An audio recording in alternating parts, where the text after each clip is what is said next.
Hi, everybody. Welcome back to RVAsec 2023. Chuck Harold, the beautiful Omni Hotel. My next guest, what's your name, sir? Manish Patel. And name of your company? Sentinel One, and I'm the regional sales director for the Mid-Atlantic. Sentinel1.com's website? It is. All right, beautiful. What do you guys do? We help organizations of all sizes. Doesn't matter if you are a small K-12 school district in Virginia or if you are a Fortune 10 customer. We help manage and minimize the risk of cyber threats.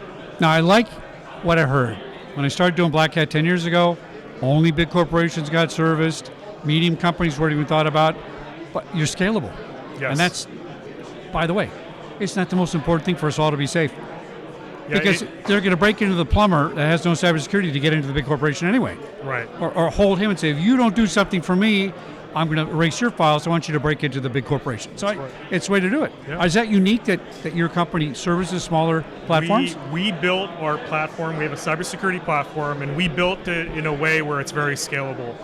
We want to ensure that we have enterprise-grade solutions that defend against ransomware and malware, and we want to do that specific to any organization that needs our level of sophistication. Our solution is AI-based. It's behavioral AI. It's machine learning. And as you know, ransomware, malware, every organization is susceptible. Everybody. Right? So we have to make sure this platform that we have is available for anyone to utilize and keep their organizations clean and pristine. Now, how do you protect endpoints against ransomware? I don't know if it's true. I might have you point your software at my computer today. I plug in my backup hard drive. That's it. It's gone. Disappeared. Yeah. What happened? It's an endpoint. It is. And it was on the web because I had the computer on the web, and now it's not operating. I would never think of a web point as being a vulnerability point for ransomware. I've never thought of that. Is that a newer concept? That they attack endpoints for ransomware? Oh, it can be any type of endpoint. Yeah. If it can be accessed, it can be attacked. So what Sentinel One does with our cybersecurity platform is utilizing AI, machine learning, behavioral AI, we protect the endpoints. Right? Think about today what's going on with ChatGPT and generative AI. Right? The bad guys are utilizing that technology. So we have to be ahead of them. Yes. And our technology allows us to essentially scale to any type of endpoints that could get breached. And it can be traditional endpoints like laptops, desktops, workstations, mobile security endpoints, or it could be IoT devices. Now, is my cloud at one corporation, is that an endpoint, sort of? It sure is. So okay, and how do you protect that?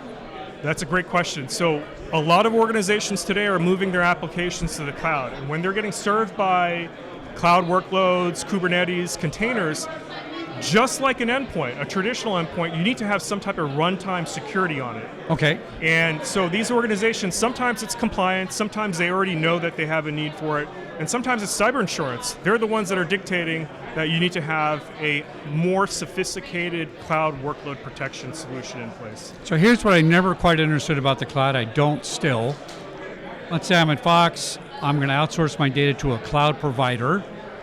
They put Kubernetes and containers in there. I get it.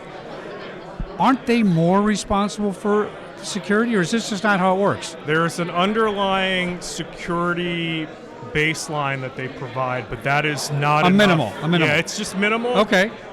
But it's not enough for cyber criminals to keep them out hijacking your applications. So then your software is agnostic and plays in the sandbox with everybody and can connect to it and everything like that. You got it. Okay, interesting. Now, what about identity? How are you keeping organizations safe from identity credentials?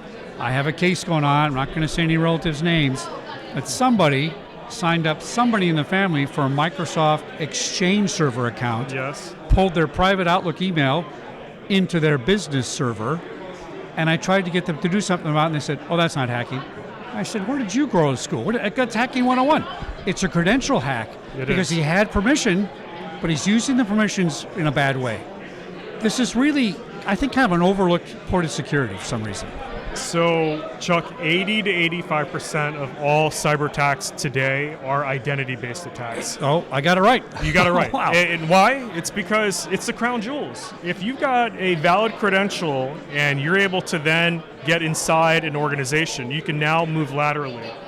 And certain credentials, you get the keys to the kingdom. So the bad guys know this, and we also know that like Active Directory, right? That's a 20-plus-year-old technology, right? Think about it. When we go and we do vulnerability tests for these organizations, we'll go in and it happens all the time. There's someone in the organization that still has credentials from 12 plus years ago, Wow. and they haven't been with the company for 12 plus years. Wow. So it happens, it's a big deal. Man. And companies like Sentinel One with their cybersecurity platform really help shore up, tighten up their identity threat risk. I don't want bad guys to get any business, but when I was at Disney, you got a silver pass. You could bring your family to the park. We had executives selling tickets through the silver pass because it was free for them, right? Yeah. It's a credential issue.